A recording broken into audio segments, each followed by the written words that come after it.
Assalamualaikum warahmatullahi wabarakatuh. Innal hamdalillah nahmaduhu wa nasta'inuhu wa nastaghfiruh wa na'udzu billahi min shururi anfusina wa min sayyiati a'malina. Man yahdihillahu fala mudilla lahu wa man yudlil fala hadiyalah. Asyhadu an la ilaha illallah wahdahu la syarikalah wa asyhadu anna Muhammadan 'abduhu wa rasuluhu, amma ba'du. Fa inna khairal kalami kalamullah wa khairal huda huda Muhammadin sallallahu alaihi wasallam. وشر الأمور محدثاتها وكل محدثة بدعة وكل بدعة ضلالة وكل ضلالة في النار. Alhamdulillah, pertama kita bersyukur kepada Allah Subhanahu Wa Taala yang masih lagi menghidupkan kita, yang memberikan kita kekuatan dan kesihatan untuk bersama-sama dalam majlis ilmu. Kita mengharapkan dengan majlis yang begini Allah berikan kita ilmu yang bermanfaat, Allah berikan kita keikhlasan dalam beramal, Allah berikan kita istiqamah dalam siri amalan kita, dan yang paling penting kita mengharapkan agar Allah menerima amalan kita sebagai satu amalan yang terbaik pada hari-hari yang mana kita sukar untuk melakukan amalan-amalan yang terbaik seperti begini.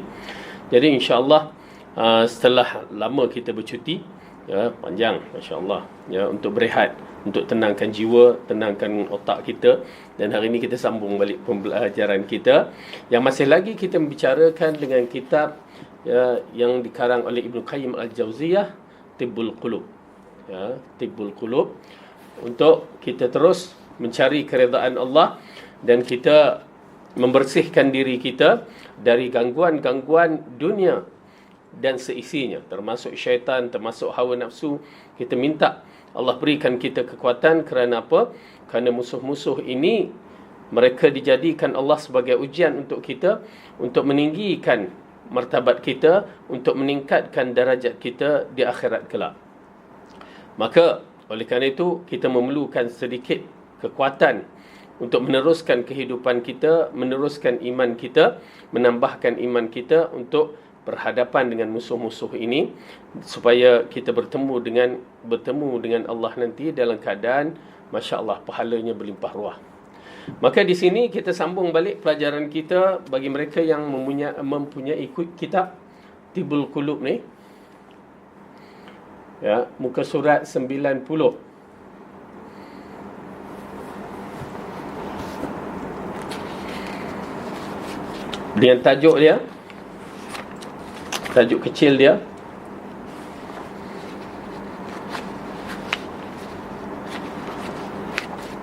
berlindung, yakni isti'adzah dari syaitan dari kalangan manusia dan jin.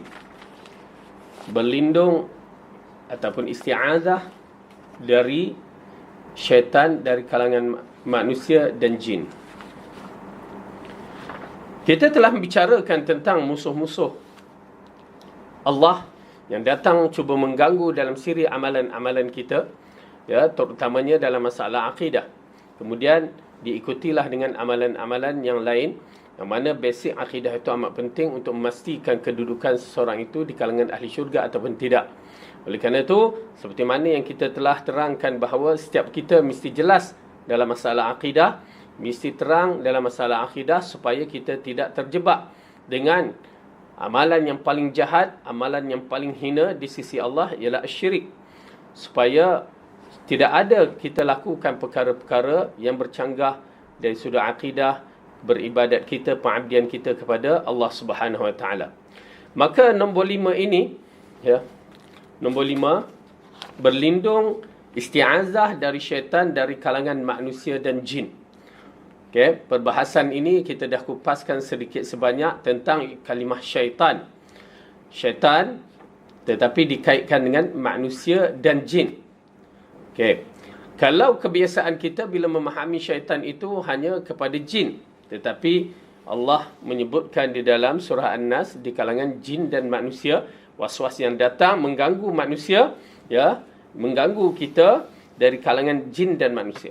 Cuma kalimah syaitan ini adalah kalimah umum pada makhluk Allah yang bernama jin, ya.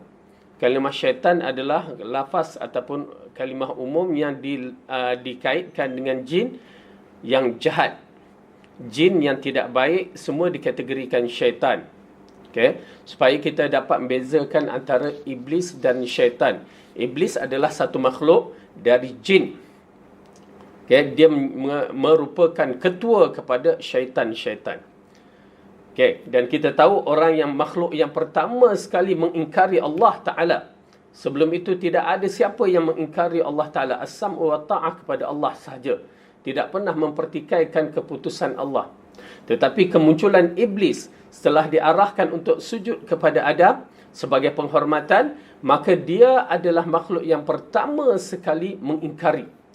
Maka iblislah makhluk yang pertama sekali menjadi makhluk Allah yang mengkhianati apa yang Allah arahkan dan menjadi makhluk yang menderhaka Allah.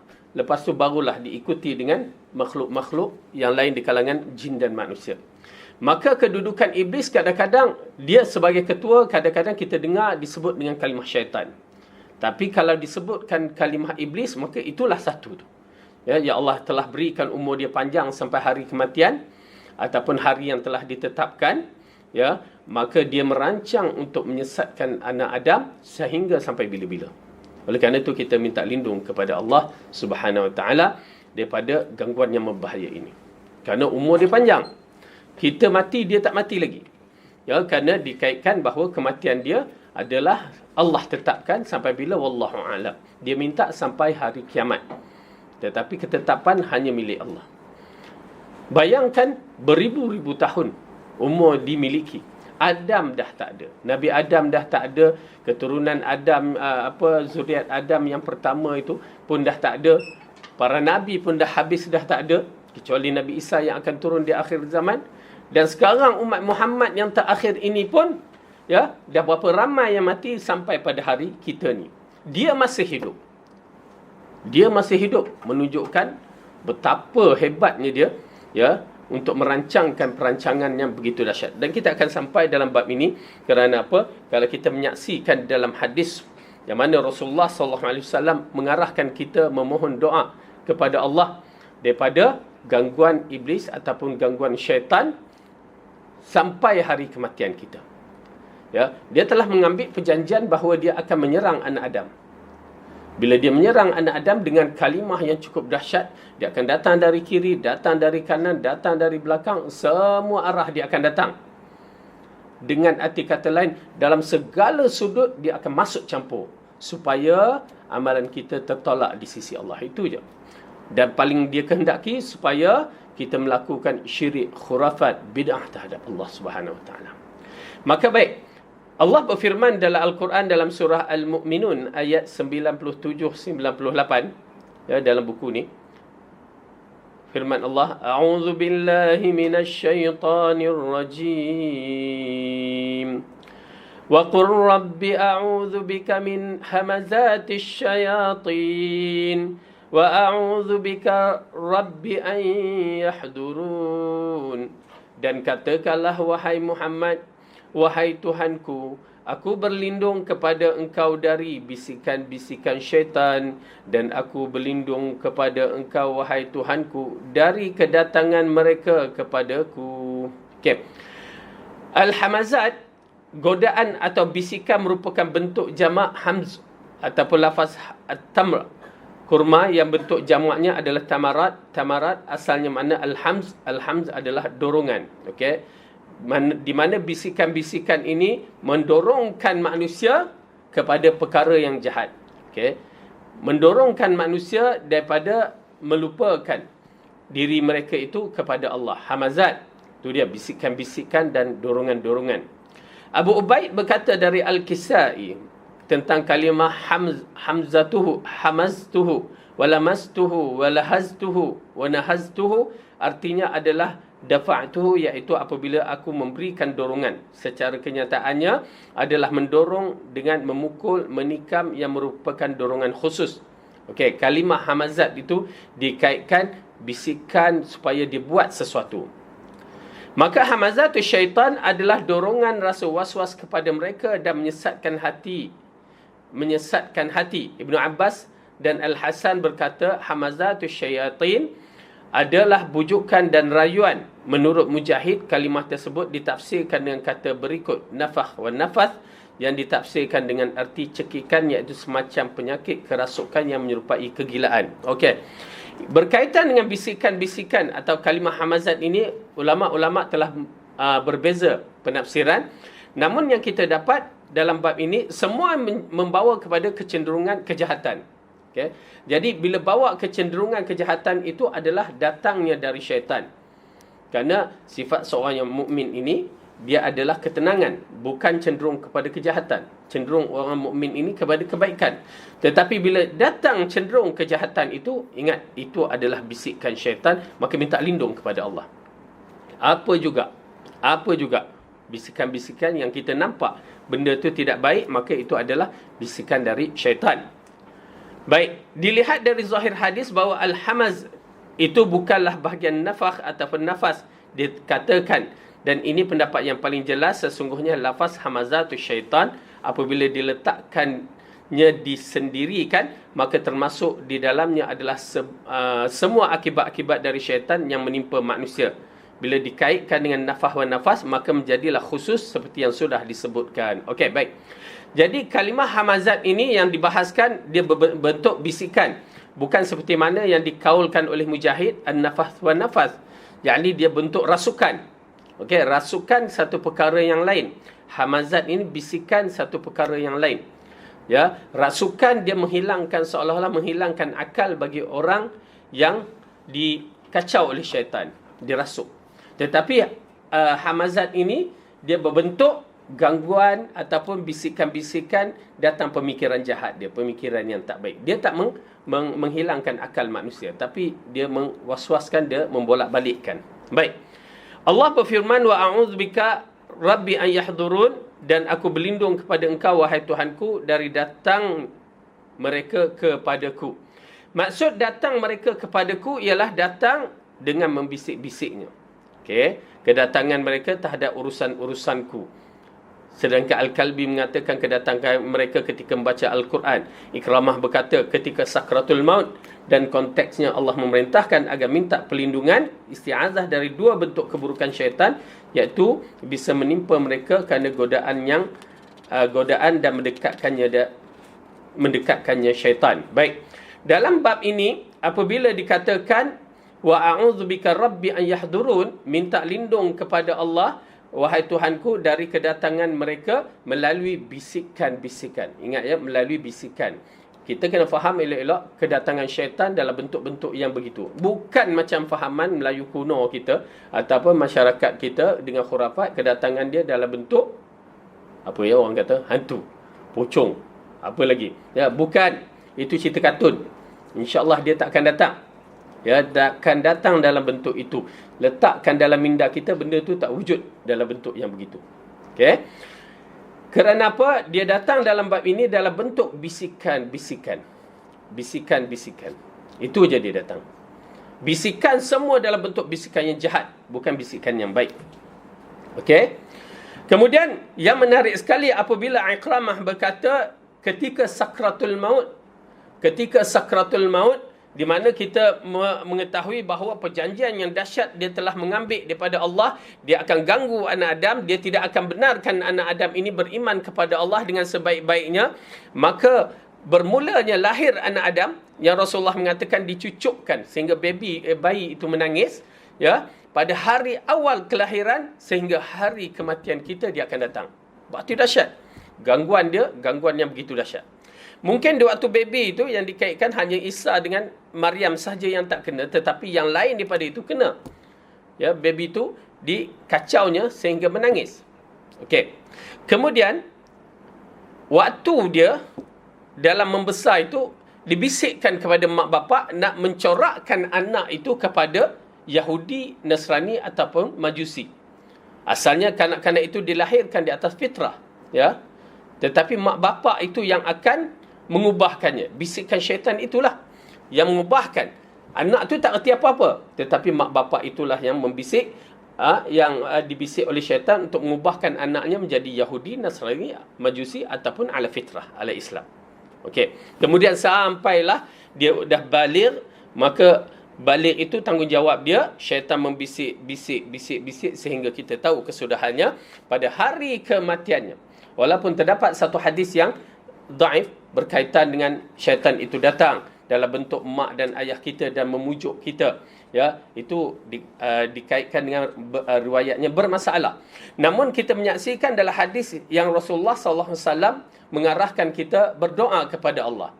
Berdoa kepada Allah, hadis yang diriwayatkan oleh Abu Dawud, di mana Rasulullah mengatakan, membacakan doa ini, Allahumma inni a'udzubika minal hadam wa a'udzubika min at-taradi wa a'udzubika minal gharaq wal haraq wa a'udzubika minal haram wa a'udzubika an yatakhabbatani asy-syaitan. Okey, tang situ kalimah dia. Wa a'udzubika an yatakhabbatani asy-syaitan 'inda al-maut wa a'udzubika an al-mauta fi sabilika mudbiran wa a'udzubika anil mautal ladiran. Okey, maksud dia, ya Allah, wahai Tuhanku, aku mohon perlindungan kamu dari kehancuran, hadam. Okey. Ataupun dan aku mohon perlindungan dari kamu daripada mati terjatuh. Aku mohon perlindungan dengan kamu mati dalam keadaan tenggelam ataupun kebakaran. Aku mohon perlindungan dengan kamu dari mati keadaan nyanyuk.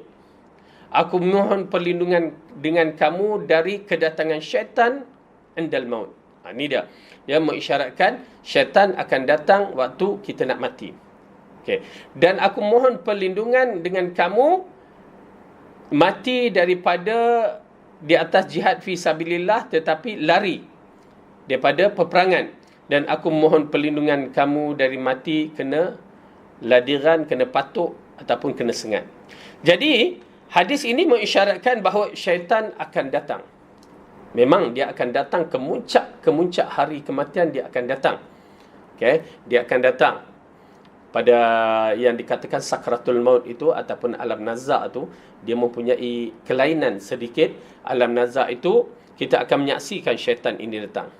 Ya, dia akan pujuk bagaimana wallahu a'lam. Tetapi dia nak memastikan kita dalam kekufuran. Itu yang paling penting. Kemudian waktu itu juga, selepas gangguan syaitan itu dah habis, barulah datang malaikat yang berkaitan dengan urusan kematian kita. Waktu itu juga datang siri amalan yang baik muncul. Ya, amalan-amalan yang baik itu muncul. Yang mana kemunculan amalan-amalan yang baik itu menyebabkan kita rasa menyesal. Kita tak pernah beramal dengan baik pada waktu kehidupan kita. Oleh kerana itu kita mengharap kepada Allah supaya kita dikembalikan semula hidup ke muka bumi. Okey? Jadi itu dia, beza dia. Baik. Jadi kemunculan syaitan ada pada hari kematian kita. Maka isti'azah itu mengandung cakupan agar syaitan tidak menyentuhnya dan mendekatinya. Hal ini disebutkan Allah dalam sebuah ayat, idfa' billati hiya ahsanu sayyi'ah nahnu a'lamu bima yasifun. Tolaklah perbuatan buruk dengan perbuatan yang lebih baik, kami lebih mengetahui apa yang mereka sifatkan. Okey.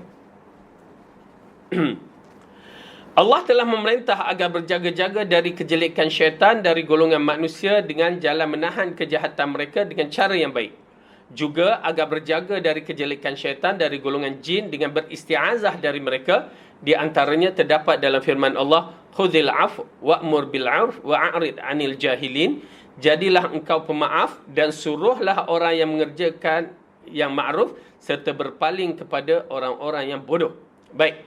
Dalam ayat ini menceritakan, kalau kita lihat penulis buku Ibn Qayyim Al-Jauziyah mengatakan bahawa kita menolak kejahatan syaitan manusia ini dengan cara yang baik. Ya. Cara yang baik dengan berakhlak. Oleh kerana itu amat penting dalam siri menolak syaitan-syaitan manusia ini, kita dalam keadaan berakhlak. Hatta dengan syaitan yang betul itu, syaitan jin pun dengan cara yang berakhlak.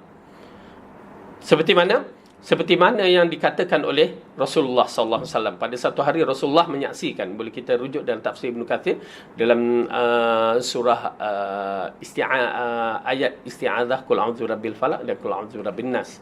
Ya, di mana dia melihat seorang lelaki itu dalam keadaan marah sangat-sangat. Dikatakan celaka syaitan. Ya? Celaka syaitan. Lalu Rasulullah mengatakan, jangan cakap begitu. Nampak tak? Walaupun dengan syaitan tu apalah salah kita kata celaka syaitan kan. Ya, tetapi tidak dibenarkan. Kita kena beradab, berakhlak, cara. Oleh kerana itu, tuan-tuan dan perempuan yang dirahmati oleh Allah, kita kena faham agama ini dan persoalan ghaib memerlukan dalil. Bukan ikut syok kita je. Tak boleh. Mengikut aku punya rasa begitu. Tak. Rasulullah mengatakan, jangan kamu memaki syaitan. Kerana apa? Bila kamu memaki syaitan atau melaknati syaitan cara yang begitu, ya, cara yang salah, celaka syaitan, laknat syaitan, cara yang salah, syaitan itu akan membesar. Rupanya kalimah yang tak baik ini membesarkan syaitan. Ya, macam mana wallahu alam, saya beriman kan hadis yang sahih. Ya, dia menyebabkan syaitan itu makin membesar. Lagi kita kata celaka syaitan, lagi dibesar. Lagi kita kata lagi besar, sehingga kan Rasulullah mengatakan sehingga membesarnya seperti sebuah rumah. Besar tu. Ya. Dengan arti kata lain, apa yang kita faham, kalimah-kalimah yang tidak baik seolah-olah menjadi baja kepada syaitan, menjadi kekuatan kepada syaitan. Tetapi katakanlah, Rasulullah katakan apa? Katakanlah dalam riwayat itu mengatakan bismillah, dengan ucapan bismillah ataupun a'udzubillah. Ya, kalimah untuk menjauhkan dari syaitan, a'udzubillah minasyaitonirrajim. Paling kurang a'udzubillah. Jadi dalam riwayat itu mengatakan bismillah. Bila kita kata begitu, kalimah yang tayyib ini, kalimah yang baik, maka syaitan itu akan mengecil. Boleh kita nampak tak perbezaan satu makhluk ini, makhluk syaitan ni, dengan kita? Dia boleh membesar dan boleh mengecil. Dan sehingga kan dia mengecil itu sebesar lalat. Nampak tak? Jadi oleh kerana itu, tuan-tuan dan perempuan yang dirahmati oleh Allah, kita ada usul kita dalam berhadapan dengan persoalan-persoalan yang begini. Kita ada adab kita ada cara kita. Kita tidak seperti orang-orang lain. Orang lain ni bukan syaitan je, manusia pun habis dimaki hamun dengan bahasa yang tidak baik. Ya, na'udzubillah. Sedangkan Allah mengatakan, ya ayyuhallazina amanu taqullaha wa qulu qawlan sadida. Wahai orang yang beriman, takutlah kamu kepada Allah dan katakanlah perkataan yang baik-baik. Itu adab, itu akhlak. Ya, walau leza macam mana seorang manusia itu pun kena jaga adab bila berbicara. Ya, berbicara dengan Allah dan juga memohon isti'azah dengan Allah daripada syaitan ini pun dengan berakhlak. Baik.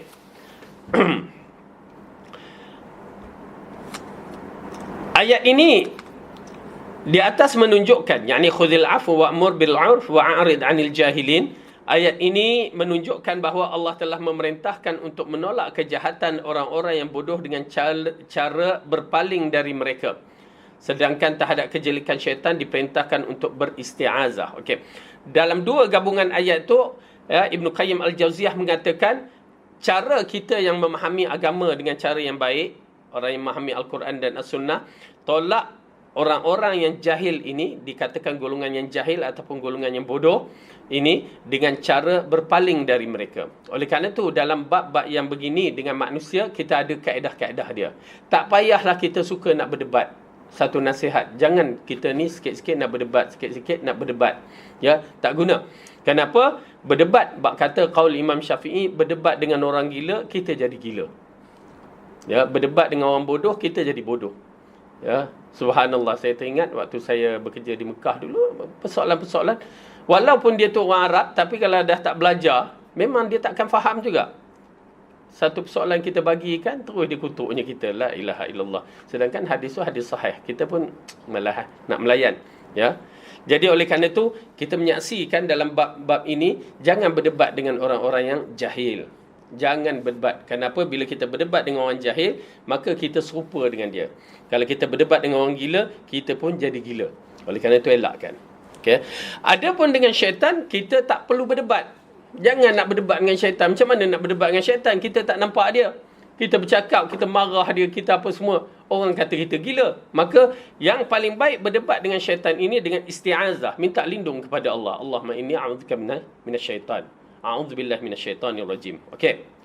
Kemudian Allah berfirman, wa imma yanzaghannaka minasyaitani nazghun fasta'iz billah innahu sami'un alim.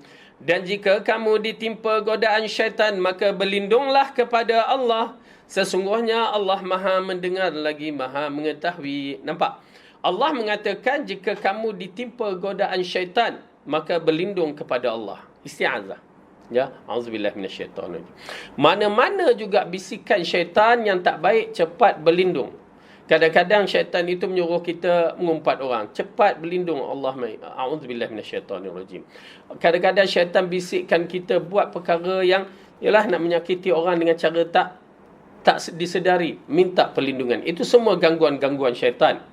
Kadang-kadang kita bersolat dah cantik dah, kita tak nak menunjuk kepada orang cara bersedekah transfer. Lepas tu kita solat bersendirian dalam solat malam ke, kan. Dia datang dengan cara yang ni tak baik, ya, dengan membisikkan kamu dah menyampai ke muncak yang baik. Isti'azah kepada Allah. Auzubillahi minasyaitan. Dia datang supaya kita ujub, ya, menyangkakan diri kita ni dah baik, ya, menyangkakan amalan kita ni dah hebat. Dia datang kat situ pula.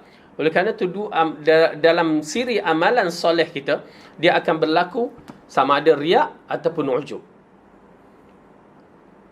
Dan ulama mengatakan teruskan amalan kita. Jangan kita takut kerana masalah riak. Maksudnya kita jangan layan. Dia bisik, kita tak nak riak sebenarnya, tak nak menunjuk, tapi dia bisikkan hati seolah-olah kita ni riak. Ya. Jadi akhirnya kadang-kadang kita tinggalkan amalan tersebut. Bila kita tinggal amalan tersebut, dia telah berjaya. Okay? Dan kadang-kadang bila sebabkan ujub, amalan kita bersendirian pula, dia datang dari sudut ujub. Ya, syok sendiri. Kita menyangkakan kita ni dah menyampai satu tahap amalan yang terbaik. Semua dia datang. Tetapi ulama mengatakan teruskan dalam sudut amalan. Biarkan, jangan layan. Okey. Allah juga berfirman dalam surah Fussilat, A'udzu billahi minasyaitonir rajim. Surah Fussilat ayat 34. وَلَا تَسْتَوِي الْحَسَنَةُ وَلَا السَّيِّئَةُ اِدْفَعْ بِالَّتِي هِيَ أَحْسَنُ فَإِذَا الَّذِي بَيْنَكَ وَبَيْنَهُ عَدَاوَةٌ كَأَنَّهُ وَلِيٌّ حَمِيمٌ. Dan tidaklah sama kebaikan dan kejahatan. Tidaklah kejahatan itu, tolaklah kejahatan itu dengan cara yang lebih baik, sehingga orang yang ada rasa permusuhan di antara kamu dan ia seolah-olah telah menjadi teman yang sangat setia. Ini kesan yang mana Allah menceritakan bila kita menolak cara yang baik, tolak kejahatan dengan cara yang baik, dia akan mendatangkan kebaikan. Ya, ini di antara kaedah. Ya, tolak secara baik. Bahasa kena jaga dan cara tolak pun kena jaga. Okey. Ayat tersebut menunjukkan untuk menolak kejahatan syaitan dari golongan manusia. Kemudian Allah berfirman, wa imma yanzaghannaka minasyaitani nazghun fasta'iz billah innahu huwas samiul alim. Dan jika syaitan mengganggumu dengan satu gangguan, maka mohonlah perlindungan kepada Allah. Sesungguhnya dialah yang maha mendengar lagi maha mengetahui. Jadi dua ayat ini, satu untuk manusia, satu untuk syaitan. Okey? Jelas? Jadi kita dah lihat cara berlindungan dengan syaitan di kalangan manusia ialah dengan perbuatan kita yang baik, perkataan yang baik, ya, ataupun jauhkan daripada mereka. Adapun berhadapan memohon perlindungan dengan Allah daripada syaitan di kalangan jin ialah dengan berdoa dan minta perlindungan Allah. Kenapa? Ianya datang dalam bentuk kita tak nampak. Ya, syaitan jin dia datang dalam bentuk kita tak nampak. Yang keenam, muka surat 94. Yang keenam, tetap bersabar dalam isti'adzah. Minta pertolongan Allah dalam keadaan bentuk yang mana kita kena sabar. Kerana kadang-kadang syaitan ini membisik supaya kita ni ya cepat berputus asa. Aku dah minta pada Allah, tapi tak dapat-dapat. Ya, aku minta perlindungan dengan Allah, itu yang jadi. Ustaz, macam mana Ustaz? Bulan Ramadan pun syaitan ada ganggu ke? Katanya syaitan kena tambat, ya, kena ikat. Ya, sabarlah. Ya, sabar. Kalau kita berhadapan dengan penyakit-penyakit rasukan, banyak berdoa kepada Allah. Perlu. Ya, banyak berdoa kepada Allah dan ikutlah prosedur.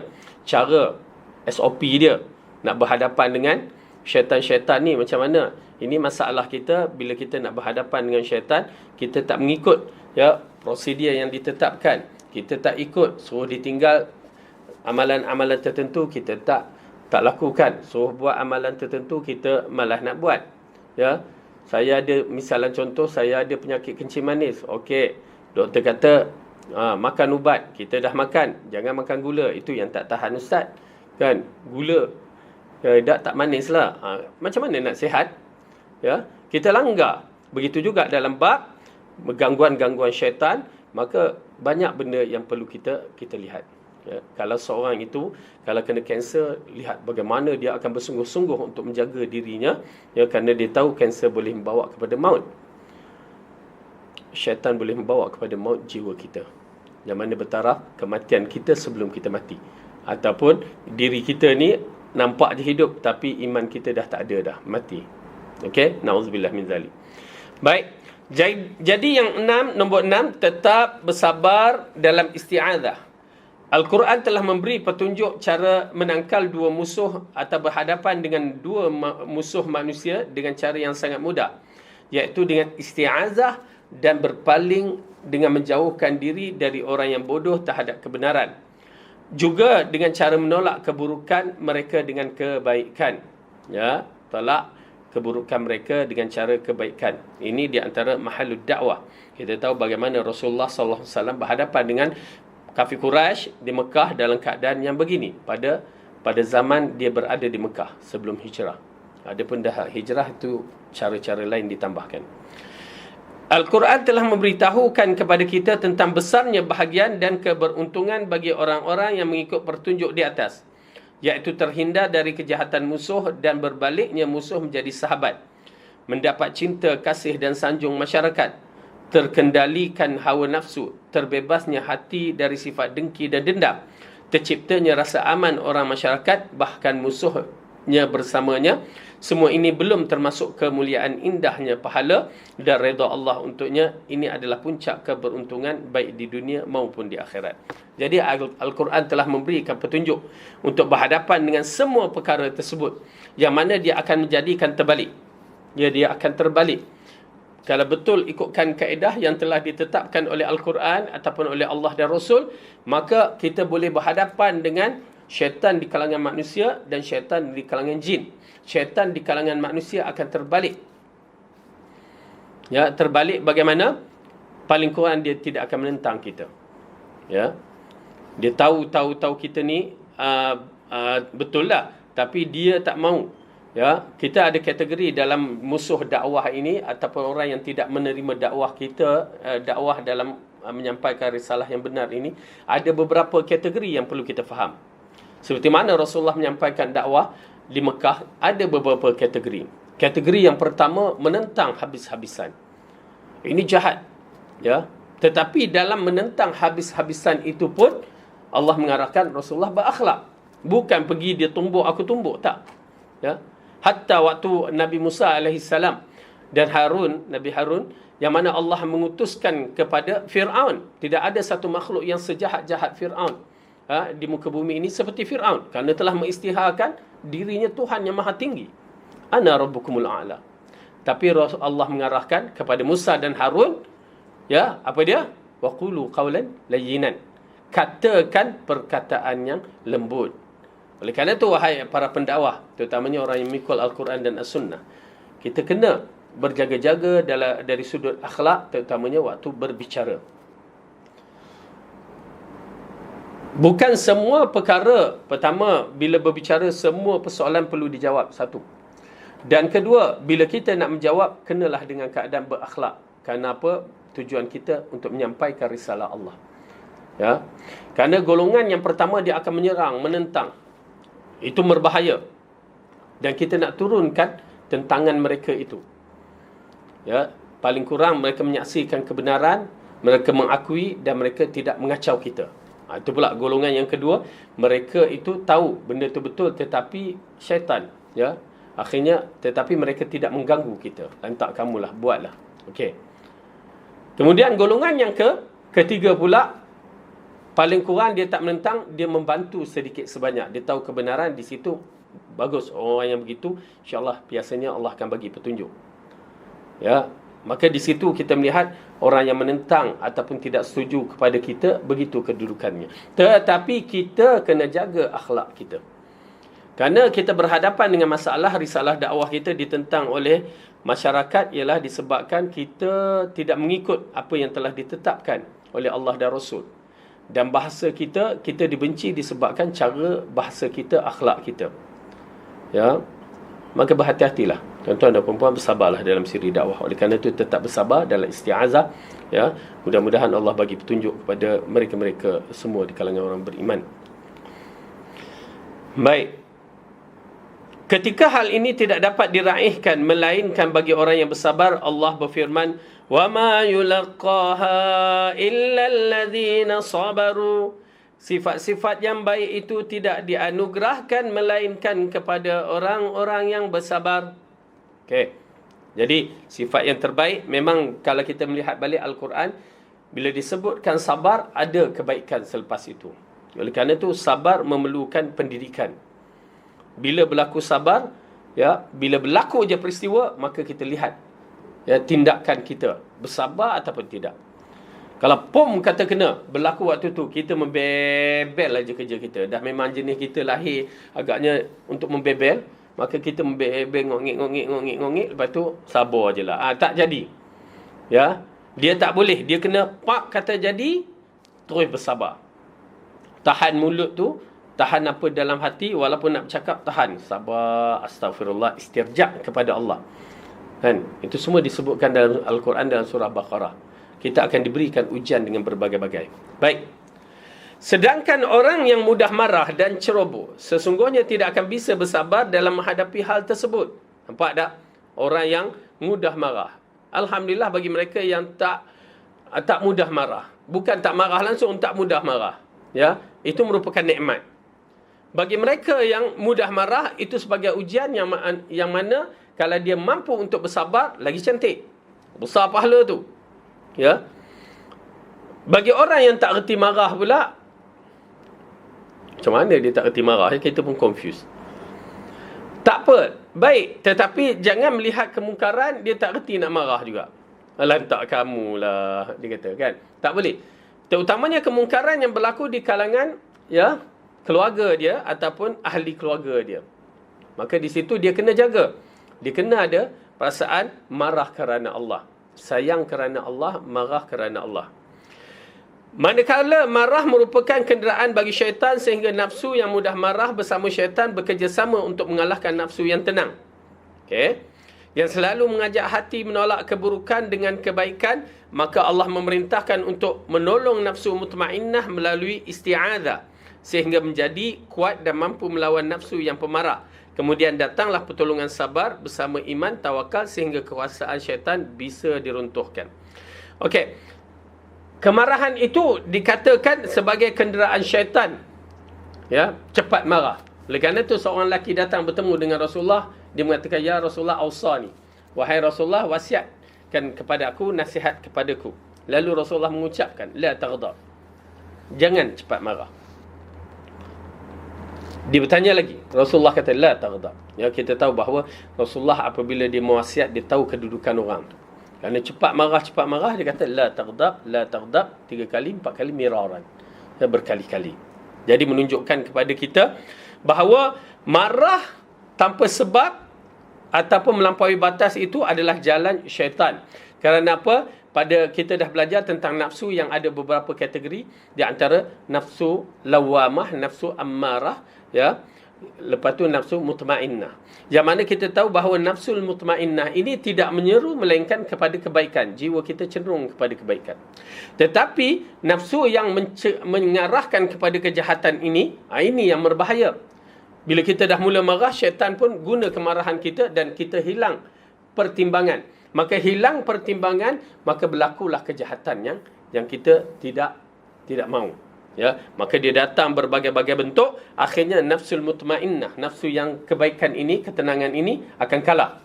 Tetapi jika kita bersabar, ya, awal-awal sekali kita bersabar, maka nafsul mutmainnah ini dibantu dengan penuh kebaikan, maka Allah akan memberikan banyak perkara-perkara yang baik kepada diri kita. Lalu Allah berfirman dalam ayat Al-Quran, dalam surah An-Nahl ayat 99. A'udzubillahi minasyaitonirrajim. Innahu laysa lahu sultanun 'alal ladzina amanu wa 'ala rabbihim yatawakkalun. Sesungguhnya syaitan itu tidak akan berpengaruh terhadap orang-orang yang beriman dan bertawakal kepada Tuhan, yakni kepada Allah. Mengisyaratkan kepada kita, syaitan tidak akan mampu mempengaruhi kita, ya, jika kita orang yang betul-betul iman dia, dan kedua, kita betul-betul bertawakal kepada Tuhan. Okay, tuan-tuan dan perempuan kena banyak berdoa kepada Allah dalam bab ini. Minta Allah bagi petunjuk. Wallahu alam. Kita lihat pada bulan Ramadan kita ni, ya, masya-Allah bersungguh-sungguh dalam melakukan amalan ibadat. Tetapi ingat tuan-tuan dan perempuan, ibadat bukan pada bulan Ramadan semata-mata. Oleh kerana itu, bagi mereka yang alhamdulillah Allah bagi petunjuk, mereka akan rasa tenang untuk berpuasa, puasa 6, ya, puasa qada, puasa Isnin Khamis ataupun Ayyamul Bid, puasa 13, 14, 15 tengah bulan, ya. Dan ada di kalangan mereka bertahajud di tengah malam masih lagi berterusan. Kita nak begitu kerana kita beribadat kepada Allah. Dia Tuhan kita, dia menghidupkan kita, ya, hubungan itu bertambah cantik bila kita teruskan. Oleh kerana itu jangan tinggal, ya, jangan tinggal. Sayang bila kita qiyamul lail pada Ramadan, lepas Ramadan kita tinggalkan qiyamul lail. Buatlah walau witir, walaupun satu rakaat, satu nasihat, ya, seperti mana yang dikatakan oleh Abu Hurairah radhiyallahu anhu, "Ausani khalili." Aku diwasiatkan oleh kekasihku, yakni Rasulullah sallallahu alaihi wasallam, supaya dapat melakukan apa dia? Jangan tidur melainkan melakukan witir. Takut witir tak dapat di akhir tu, dan melakukan duha walaupun 2 rakaat, dan melakukan puasa Ayyamul Bid 3 hari. Ya, subhanallah. Jadi kita buatlah apa yang boleh kita buat. Tuan-tuan dan perempuan, kita buat untuk diri kita. Kita buat untuk diri kita. Mudah-mudahan Allah bagi petunjuk kepada kita. Perjalanan kita makin terhenti, makin dekat untuk diberhentikan.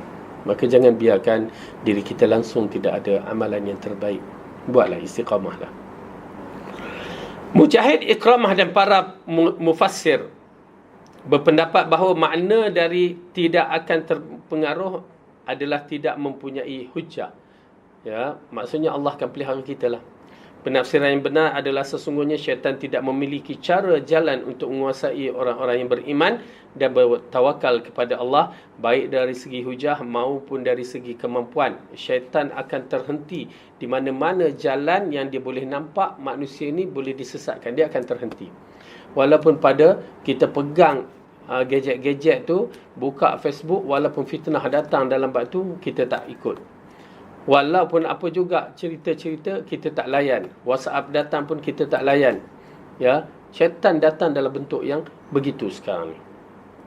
Kalau dulu kita datang mengumpat-mengumpat di depan orang ramai, beramai-ramai, ya, jiwa kita, jiwa beriman, kita tak suka majlis yang begitu, kita keluar. Ya, itu kaedah kita. Dan itu kaedah insya-Allah Yayasan Ta'lim yang mana mengisytiharkan bahawa majlis kita adalah majlis ilmu, bukan majlis mengumpat-ngumpat, mengata-ngata orang, tak. Oleh kerana itu teruskan majlis-majlis ilmu supaya dijaga dengan elok-elok. Itu pasal saya dalam beberapa kelas saya mengatakan, jika ada di dalam kelas itu ustaz itu mengajar mula mengumpat orang, bercakap peribadi orang, saya katakan tinggalkan kelas tersebut. Kerana itu bukan majlis ilmu. Kerana kita tidak memahami konsep yang begitu dalam majlis ilmu, ya, mengumpat, mencerca orang cara yang tidak dibenarkan. Kalau nak berbicarakan, membetulkan orang, kenapa tidak face to face ataupun berbicara dengan sendirinya, bukan di depan orang ramai, di depan orang yang jahil yang tak mendatangkan manfaat. Okey, baik.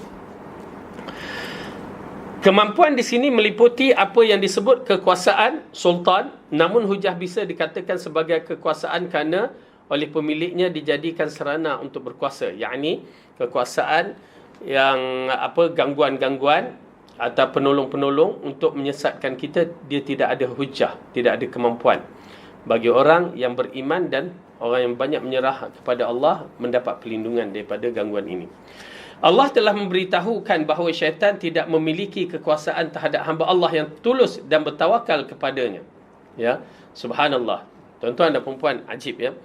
Dalam Al-Quran, Allah telah menceritakan bahawa golongan yang terselamat ini adalah golongan yang satu ini. Ya, seperti mana kita akan sampai, Allah sebutkan dalam surah Sad, apabila iblis mengisytiharkan penentangan yang besar, apa dia? Qala fa bi'izzatika la'ughwiyannahum ajma'in. Iblis mengatakan, demi kemuliaanmu ya Allah, aku pasti akan menyesatkan mereka semua. Nampak tak? Ya. Iblis telah mengisytihar kepada Allah bi'izzatika. Dia letakkan Allah semulia-mulianya. Lalu dia mengatakan, aku pasti menyesatkan semua hamba-hambamu. Ya, semua hamba-hambamu. Lalu ditambah, illa ibadaka minhumul mukhlasin. Kecuali hamba-hambamu yang ikhlas di antara mereka. Tu dia golongan yang akan selamat. Al-mukhlasin. Jadi apa dia? Golongan-golongan yang begini. Maka kita kena bersiap. Kena bentukkan diri kita di kalangan golongan-golongan mukhlasin. Ya, yang akan beramal dengan amalan-amalan ikhlas kerana Allah dan ittiba'us sunnah, mengikut cara Rasulullah. Hanya golongan ini yang pasti selamat. Okey, baik. Allah telah memberitahu bahawa syaitan tidak memiliki kuasaan terhadap hamba Allah yang tulus dan bertawakal kepadanya. Allah berfirman, Qala rabbi bima aghwaytani la uzayyinanna lahum fil ardi wa la ughwiyannahum ajma'in illa ibadaka minhumul mukhlasin. Iblis berkata, Tuhanku, oleh kerana engkau telah memutuskan bahawa aku sesat, aku pasti akan jadikan kejahatan itu terasa indah bagi mereka di muka bumi, dan aku akan menyesatkan mereka semua, kecuali hamba-hamba engkau yang mukhlis di antara mereka. Okey, nampak tak? Apabila Allah mengisytiharkan iblis kejahatannya, ya, enggan sujud kepada Adam, menghormati Adam, lalu iblis mengatakan bahawa aku akan menyesatkan. Pertama, aku akan merasakan indah pada amalan-amalan mereka ni. Ya, mereka tengok benda tu baik aja, sedangkan benda tu tak baik. Oleh kerana tu, tuan-tuan dan puan-puan kena lihat elok-elok dalam bab-bab ibadat, ya, supaya kita tak tengok, oh benda tu baik aja kan. Apa salahnya? Kan, amalan soleh juga kan. Jadi, perbuatan itu adalah perbuatan yang dikatakan syaitan menghiasi dengan perbuatan itu supaya disangkakan baik. Oleh kerana itu, dari sudut amalan-amalan soleh, berhati-hati supaya amalan kita bertepatan dengan Al-Quran dan As-Sunnah, bukan bertepatan dengan prasangka akal kita. Kerana prasangka akal kita itu, syaitan akan datang mengatakan benda tu baik, apa salahnya? Benda tu baik, apa salahnya? Itu dia. Ya. Lalu akhirnya dia mengisytiharkan, aku akan menyesatkan mereka semua kecuali hamba-hamba engkau yang ikhlas di antara mereka.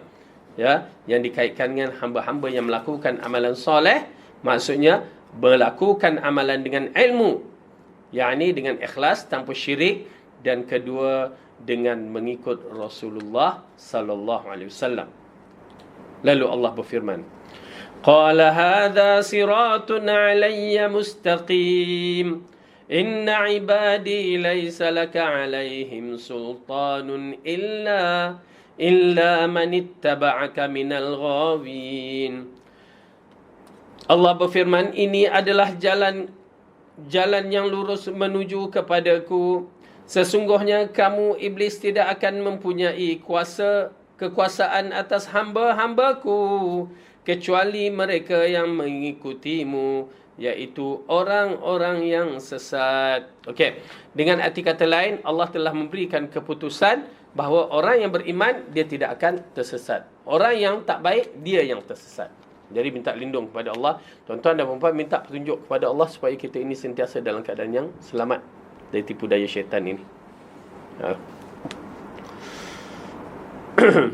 Allah berfirman lagi dalam surah An-Nahl ayat 99 100. Allah berfirman, Innahu laysa lahu sultanun 'alal ladzina amanu wa 'ala rabbihim yatawakkalun. Innama sultanuhu 'alal ladzina yatawallawnahu wal ladzina hum bihi musyrikun. Sesungguhnya syaitan itu tidak akan berpengaruh terhadap orang-orang yang beriman dan bertawakal kepada Tuhan.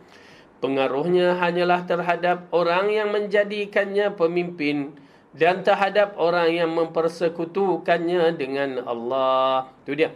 Ya.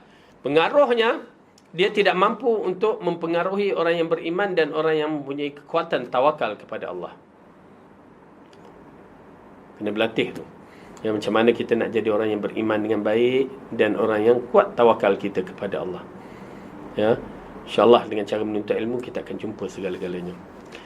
Tetapi pengaruhnya itu dikatakan, Allah katakan pengaruhnya hanyalah terhadap orang-orang yang menjadikan pemimpin, menjadikan dia yakni syaitan pemimpin, dan terhadap orang yang mempersekutukannya dengan Allah. Dengan arti kata lain, pertama, orang yang mengambil syaitan sebagai pemimpin, dan kedua, orang yang kafir, orang yang tidak beriman kepada Allah. Mereka itu di antara golongan yang disesatkan oleh syaitan. Ayat di atas memuatkan dua hal. Pertama, peniadaan kekuasaan dan pembatalan kekuasaan syaitan atas orang-orang yang mengesakan Allah sebagai Tuhan mereka dengan tulus murni. Okay? Orang yang beriman, yang pertama mengisyaratkan orang yang beriman ini di bawah penjagaan Allah. Kedua, pengakuan kekuasaan syaitan atas orang musyrik dan orang-orang yang menjadikan syaitan sebagai wali. Okay? Jadi jelas kepada kita dua golongan yang berbeza.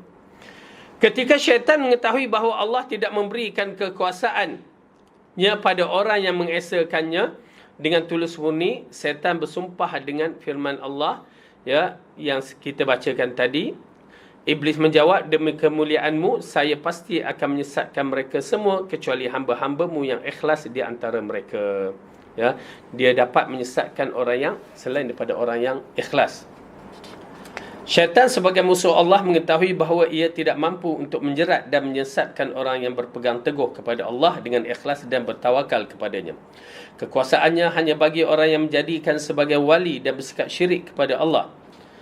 Mereka akan menjadi bawahannya dan syaitan menjadikan pemimpin sekaligus sekaligus mengikatkan mereka. Jadi ini di antara perkara yang kita lihat bagaimana syaitan mengikat bagi orang-orang yang tidak beriman. Okay. Seseorang bertanya, jika syaitan mempunyai kekuasaan terbatas pada para pengikutnya, lalu bagaimana cara menafikan kekuasaannya pada ayat berikut ini? Okey. Jika syaitan mempunyai kuasa terbatas, bagaimana kita nak menafikan dengan ayat ini dalam surah Saba? Ayat yang ke-20, 21. وَلَقَدْ صَدَّقَ عَلَيْهِمْ إِبْلِيسُ ظَنَّهُ فَاتَّبَعُوهُ إِلَّا فَرِيقًا مِّنَ الْمُؤْمِنِينَ وَمَا كَانَ لَهُ عَلَيْهِمْ مِنْ سُلْطَانٍ إِلَّا لِنَعْلَمَ مَنْ يُؤْمِنُ بِالْآخِرَةِ مِمَّنْ هُوَ مِنْهَا فِي شَكٍّ وَرَبُّكَ عَلَى كُلِّ شَيْءٍ حَفِيظٌ. Sesungguhnya iblis telah dapat meyakinkan terhadap mereka kebenaran sangkaannya, lalu mereka mengikutinya kecuali sebahagian dari orang-orang mukmin. Dan tidak ada kekuasaan iblis terhadap mereka, melainkan hanya agar kami dapat membedakan siapa yang beriman kepada adanya akhirat dan siapa yang masih ragu-ragu tentang akhirat itu. Dan Tuhanmu maha memelihara segala sesuatu. Okey.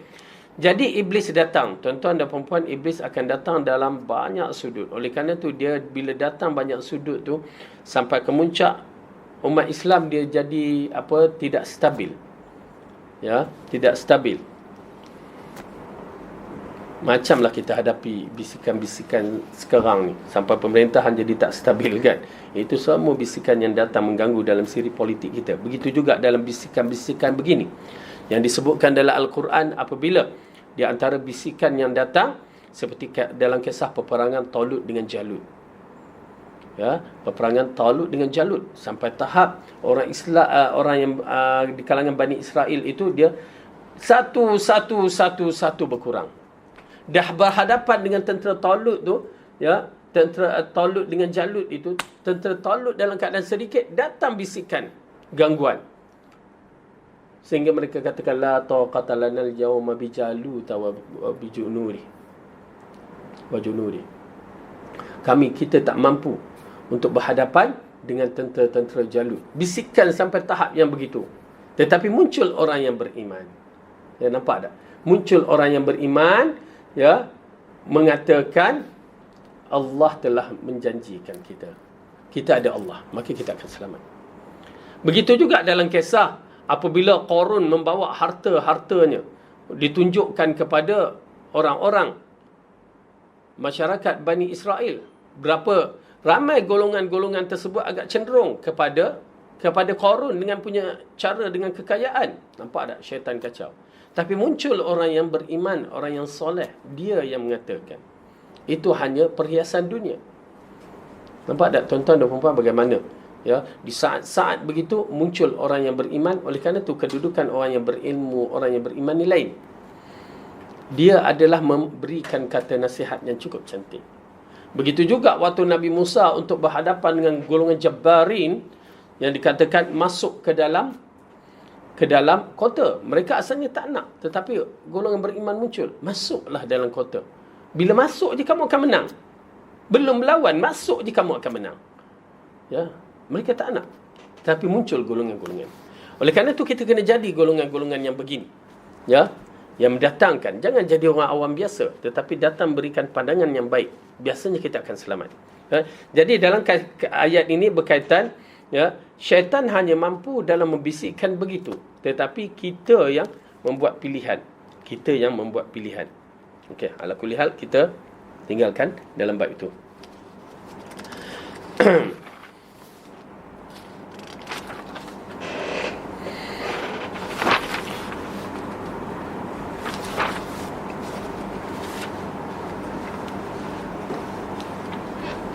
Muka surat 98 yang bawah tu, Ibnu Qutaibah berkata, ketika Iblis meminta kepada Allah untuk penangguhan dirinya, maka Allah menerimanya. Iblis berkata, pasti aku akan menyesatkan mereka.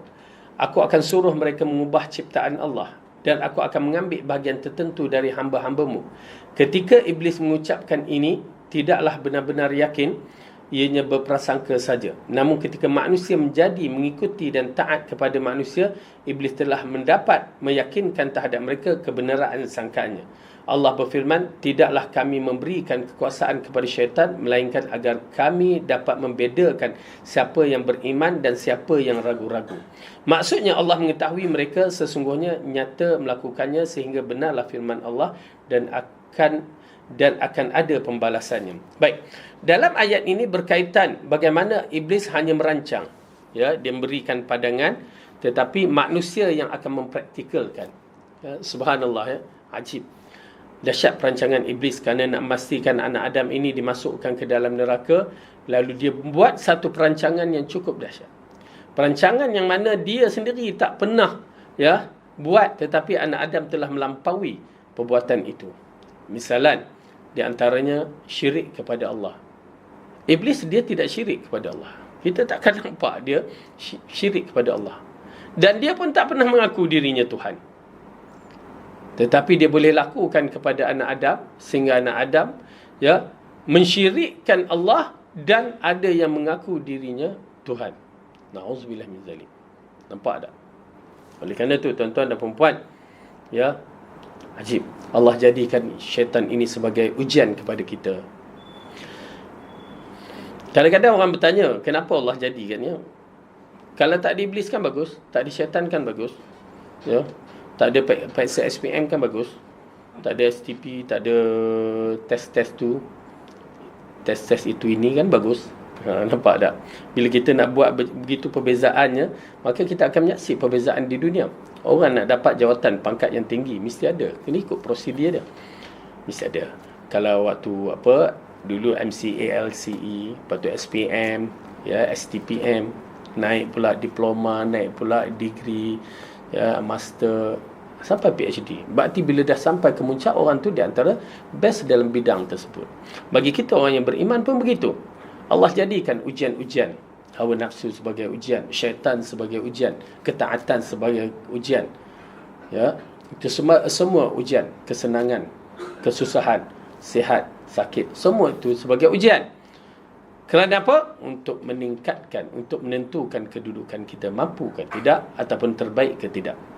Tuan-tuan dan puan-puan, jadikan diri kita orang yang terbaik. Kalau kita pernah menjadi terbaik di muka bumi ini, ya, ataupun menjadi orang yang terbaik sampai ke puncak pembelajaran kita, sampai keluar negeri, sampai PhD, ya, dah habis dah, bak kata orang dah tak ada apa dah lagi nak dibelajar, maka urusan dunia kita boleh jadi yang terbaik.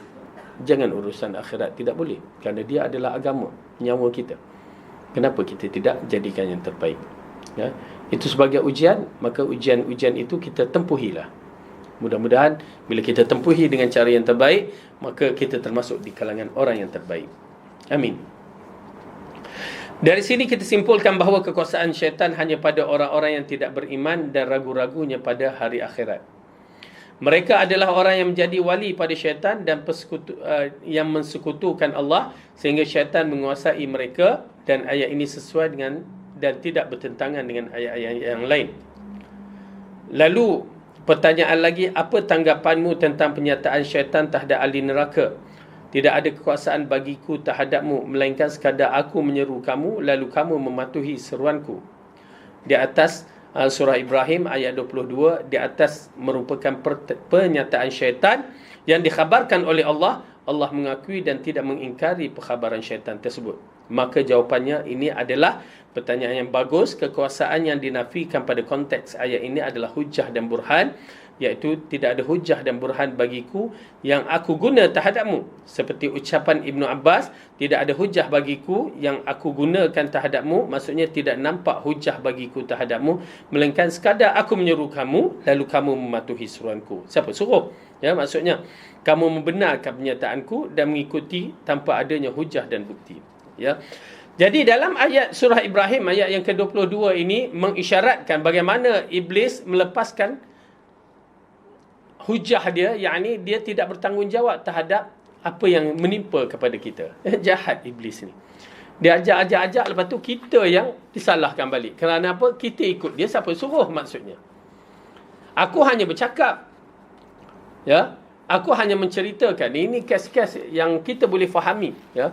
Kadang-kadang kita ni mudah terpengaruh. Ya, direct selling misalnya, kita mudah terpengaruh. Di antaranya black money, ya, penipuan black money, mudah terpengaruh. Dia orang tu bercakap je, yalah orang tu nak keuntungan, dia cakap je, kita pula iya, betul kan, kita mengiyakan. Kehalnya orang tu nak menipu kita. Bila dah ambil separuh, dia bagikan kita teragak-agak. Akhirnya kita tertipu. Lepas tu kita nak salahkan dia, agak-agaklah kita, ya. Memang dia kerja dia penipu. Nak buat macam mana? Itu kerja dia. Kita yang tertipu. Jadi kesalahan itu adalah kesalahan kita. Allah bagikan akal, Allah bagikan hati supaya kita berfikir dan berbicara dengan cara yang betul. Maka bergantung kepada kita. Ya, subhanallah. Bila saya tengok kan, ramai juga mencerita dia kena tipu lah, sampai ada yang nak, yarhamkullah, sampai satu tahap, ya, nak berkahwin dengan, maaf kata, datuk lah, apalah, habis tipu. Dah serah duit dah, ya, sebahagian, baru bertanya kita. Ya, dah masuk akaun dah, baru bertanya. Ya, terus kita buat report polis kan, senang cerita. Itu semua skamer-skamer yang bercakap je, kita yang terpengaruh. Ya, subhanallah, minta lindung pada Allah. Ya, syaitan ini ada antaranya, ya, dia menipu, dia menarikkan perhatian kita terpulang kepada kita. Siapa suruh kita percaya? Ya, siapa suruh kita percaya? Baik, adapun kekuasaan yang terdapat pada firman Allah, pengaruhnya hanyalah terhadap orang-orang yang menjadikan wali terhadap syaitan, menjadikan syaitan itu sebagai wali dia, merupakan kekuasaan syaitan terhadap manusia dengan menyesatkannya. Kemampuan syaitan mengiring manusia menuju kekufuran dan syirik. Syaitan tidak pernah berhenti untuk melepaskan, untuk mendesakkan manusia menuju kekufuran, seperti firman Allah, alam tara anna arsalna syayatin 'alal kafirin ta'uzzuhum azza. Tidakkah kamu melihat bahawa sesungguhnya kami telah mengutuskan syaitan-syaitan itu kepada orang kafir untuk mendorong mereka berbuat maksiat dengan bersungguh-sungguh. Okey. Dengan arti kata lain, tuan-tuan dan puan-puan, syaitan akan pujuk, akan hias sehingga nampak cantik, lalu dia menyesatkan kita. Ibn Abbas berkata syaitan menempelkan mereka dengan sungguh-sungguh. Ada beberapa redaksi lain berbeza, iaitu syaitan menghasut mereka dengan bersungguh-sungguh. Syaitan mendesak mereka melakukan maksiat dengan bersungguh-sungguh. Dan syaitan mengobarkan mereka, maksud menggerakkan mereka pergerakan air yang mendidih. Dengan arti kata lain, syaitan bersungguh-sungguh. Kita pula berhadapan dengan syaitan tak bersungguh-sungguh. Kalah tak? Bila syaitan bersungguh-sungguh, kita tak bersungguh-sungguh, kalah lah. Biasanya kalah. Syaitan bersungguh-sungguh, kita tak pernah nak menuntut ilmu, nak berusaha untuk mengislahkan diri kita, maka akhirnya kejayaan itu milik syaitan kerana dia bersungguh-sungguh. Bak kata pepatah Arab, menceda wajada. Siapa yang bersungguh-sungguh dia dapat. Maka syaitan bersungguh-sungguh, dia tak dapat apa. Dia hanya dapat perjanjian dengan Allah bahawa dia nak menyesatkan anak Adam, nak melunaskan apa yang dia geram pada Bani Adam, pada Adam dengan keturunannya. Itu je. Adapun syaitan-syaitan, jin-jin itu mendapat kepujian daripada iblis ni. Itu yang dia suka. Ya, kita tahu bahawa iblis memang menghantarkan tenteranya. Lepas tu dipanggil, apa yang telah kamu buat pada hari ini? Lalu Yusuf Falan tu kata begini. Ya, kamu ni tak ada buat apa-apa. Berarti dia tak dapatlah anugerah. Tetapi satu iblis ini, syaitan ini mengatakan, aku telah memisahkan antara dua, ya, manusia ataupun pasangan suami isteri. Berarti bila kita menyaksikan dalam hadis ini mana bentuk pertembungan antara dua manusia yang beriman sehingga berlaku pergaduhan, maka itu adalah dari syaitan, yang mana syaitan yang dapat mempergaduhkan dua orang beriman ini, pangkat dia besar, lalu dibagikan mahkota padanya. Ya, nikmat yang dikatakan sebaik-baik pekerjaan yang telah kamu lakukan. Ya, iblis mengiktirafkan pekerja dia.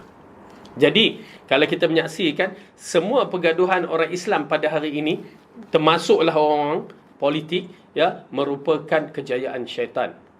Kejayaan syaitan, ya, mendapat pangkat yang besar kerana mereka itu orang Islam, ya, bergaduh sesama sendiri. Nauzubillah min zalik. Baik.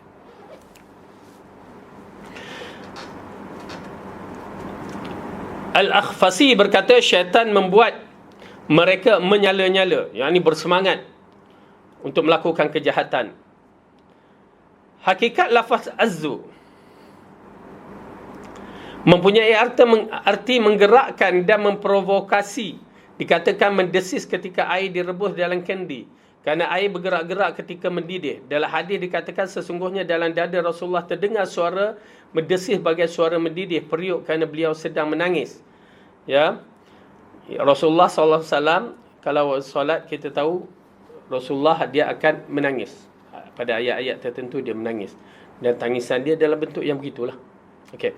Abu Ubaidah berkata al-azir mempunyai arti kobaran dan gerakan, seperti kobaran api yang bakar. Dikatakan nyalakanlah kendimu, maksudnya nyalakanlah api di bawah.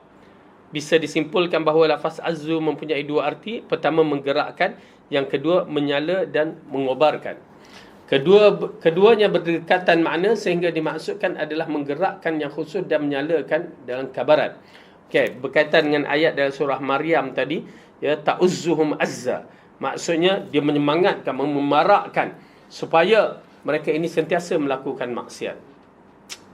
Tuan-tuan dan puan-puan, minta lindung kepada Allah, kerana kita tak tahu kedudukan kita.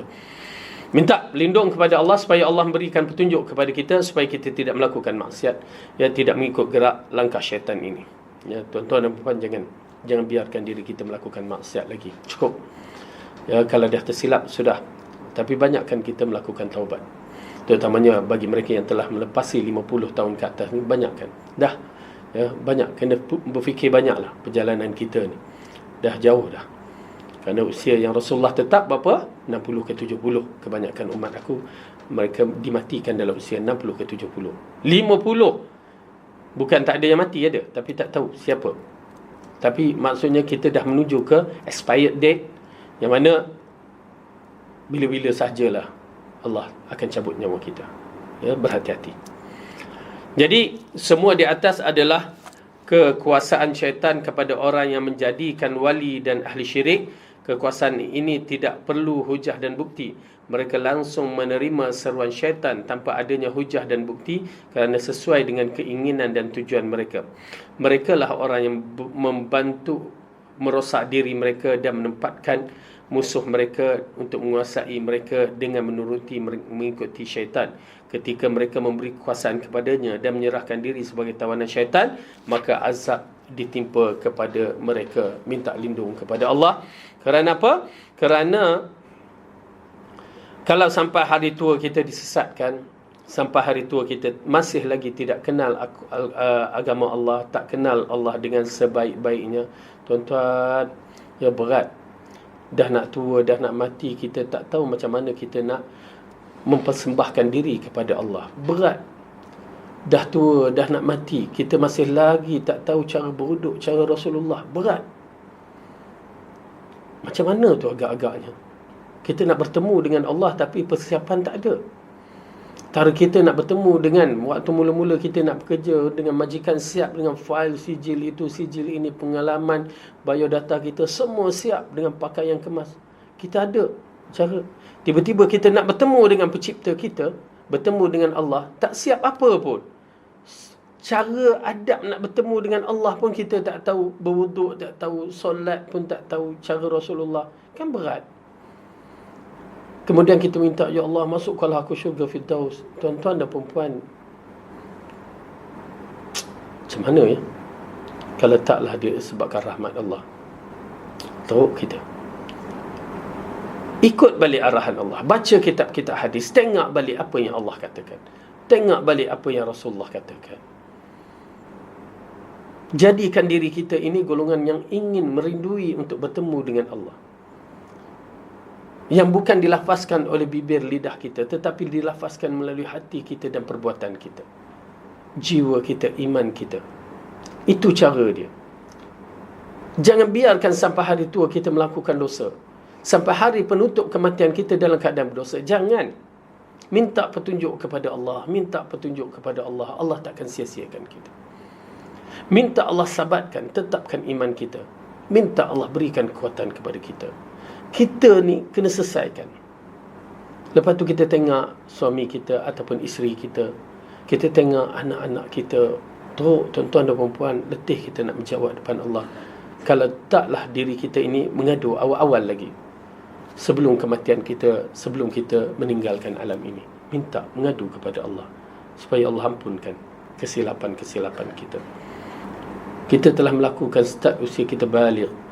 Berapa tahun saja, ya, 20-30 tahun dalam keadaan maksiat. Takkanlah dengan perkara itu menyebabkan kita masuk neraka. Takkanlah dengan perkara itu, ya, menyebabkan kita tak boleh dimasukkan syurga. Jangan. Hanya 20-30 tahun yang bakal kita duduk satu tempat yang kekal abadi. Na'udzubillah min zalik. Cukup-cukuplah. Cukup-cukuplah yang lepas. Cukup-cukuplah. Allah dah tarik nikmat kita terlalu banyak dah. Dibaginya nikmat kita sebaik yang mungkin dan akhirnya ditarik. Bagi mereka dah masuk 40, ditarik satu persatu.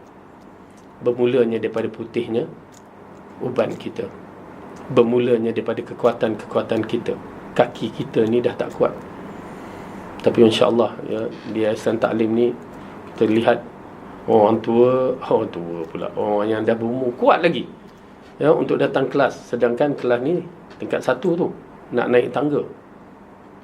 Subhanallah, nikmat.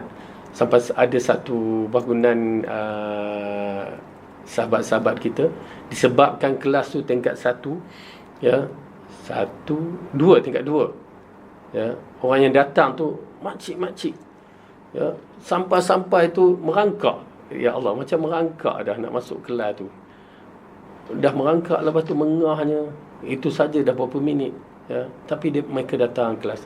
Akhirnya syarikat tu buat lift untuk mereka untuk datang ke kelas. Masya Allah. Alhamdulillah.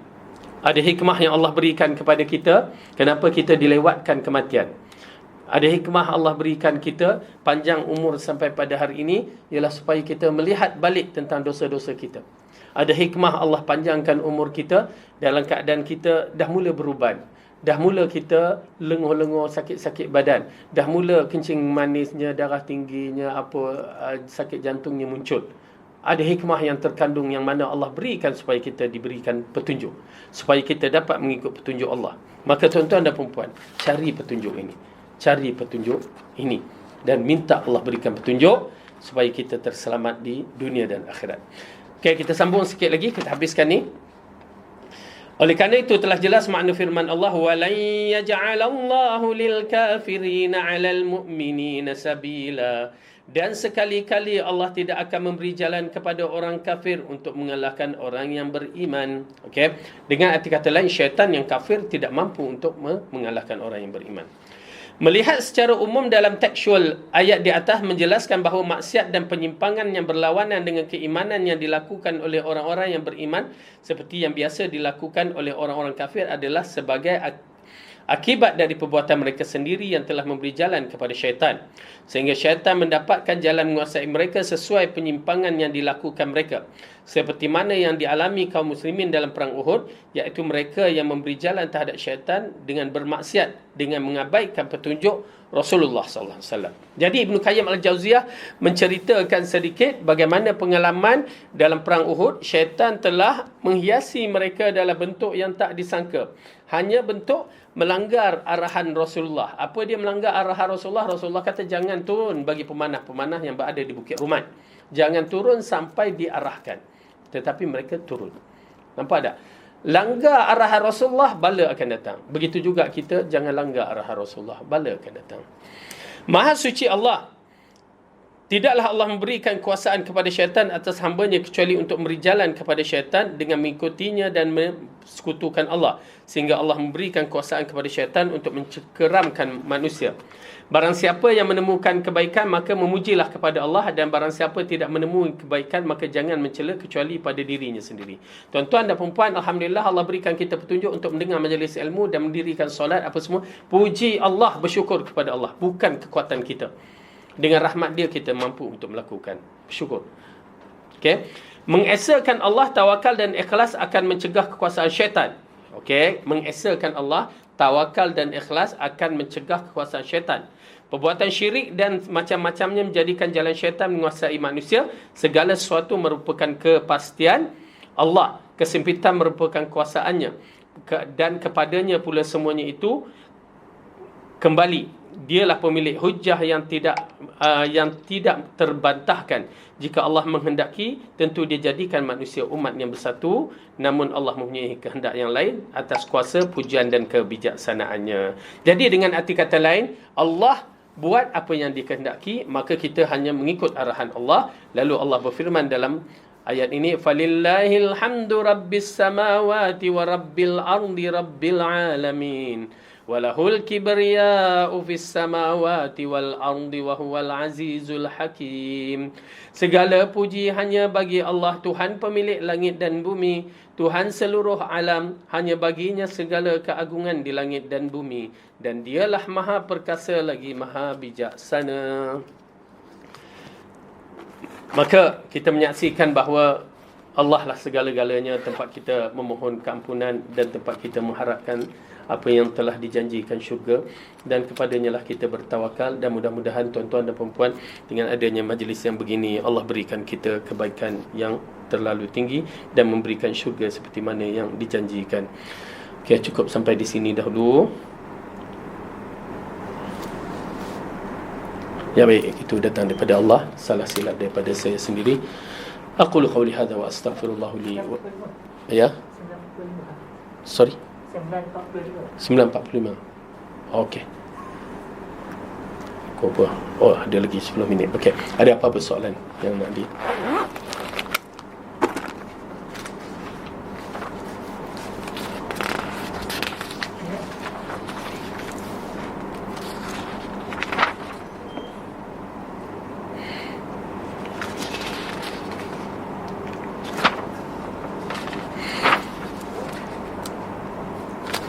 Okey, ada yang bertanya berkaitan dengan syaitan dan iblis, mereka masih lagi tidak mengenali, ya.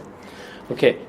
Baik, tuan-tuan dan puan-puan, seperti mana yang kita telah terangkan bahawa permulaan kejadian Adam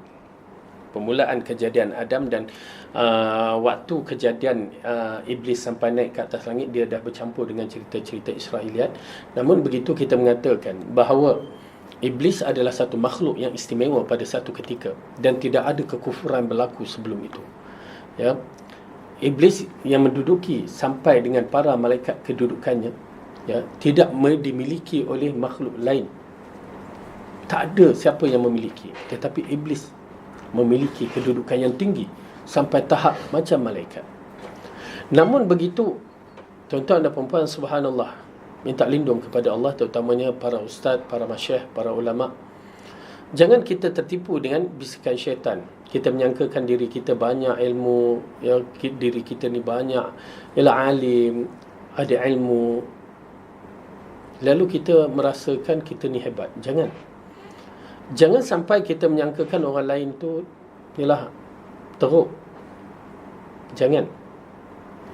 Tetapi jadilah sikap dengan doa bila kita tengok orang yang kurang jahil daripada kita ataupun orang yang kurang ilmu, Allah bagi petunjuk kepada dia, Allah berikan ilmu. Ya, itu di antara cara tawaduk orang yang berilmu. Ya. Kerana iblis sudah mencapai satu tahap yang tertinggi dari sudut makhluk selain daripada malaikat dalam peribadatannya, sehingga dia duduk dalam kategori malaikat, tetapi amat menggerunkan. Nampak tak fitnah ilmu? Ini di antara fitnah ilmu. Fitnah jahil satu bab, fitnah ilmu satu bab, alim satu bab, fitnah alim satu bab. Ya, fitnah miskin satu bab, fitnah kekayaan satu bab, ujian miskin, ujian kekayaan, ujian sihat, ujian sakit. Ujian yang diberikan kepada iblis, ujian ilmu yang tidak dimiliki oleh makhluk lain selain dengan setarafnya malaikat. Lalu Allah ujikan dia supaya hanya makhluk yang dijadikan dari tanah, yang Allah bentukkan makhluk itu, dan akhirnya hanya disuruhkan hormat sahaja. Tetapi datang satu perkara, ya, perkara ini berbahaya dalam jiwa kita ni. Ya, perkara yang dikatakan sifat-sifat mazmumah yang perlu dibuang. Ego, merasa dirinya yang terbaik. Hanya Allah arahkan hormat. Bagi hormat. Kita tahu dalam bab ini, kalau orang tu, ya, dah rasa duduk kedudukan tinggi, nak bagi hormat pada orang yang rendah, payah. Ya, dia akan lawan. Ya, kalau dia dah duduk tangga tinggi, tiba-tiba dia dijatuhkan, tak ada. Dia takkan biarkan, dia akan lawan. Itulah konsep iblis. Dia tengok Allah Adam dijadikan dari tanah. Itu dah satu bab yang bermasalah. Dia dijadikan dari api. Aku lebih baik daripada Adam. Okey, kamu lebih baik daripada Adam, lalu kamu tak nak hormat. Sedangkan malaikat lebih baik daripada kamu, masih lagi menghormati ataupun mengikut arahan Allah. Jadi iblis, Allah ujikan dengan ilmu yang dimiliki, duduk bersama para malaikat, tiba-tiba diarahkan sujud kepada Adam sebagai penghormatan, dia tak nak sujud. Maka bila dia tak nak, terus jadi kufur.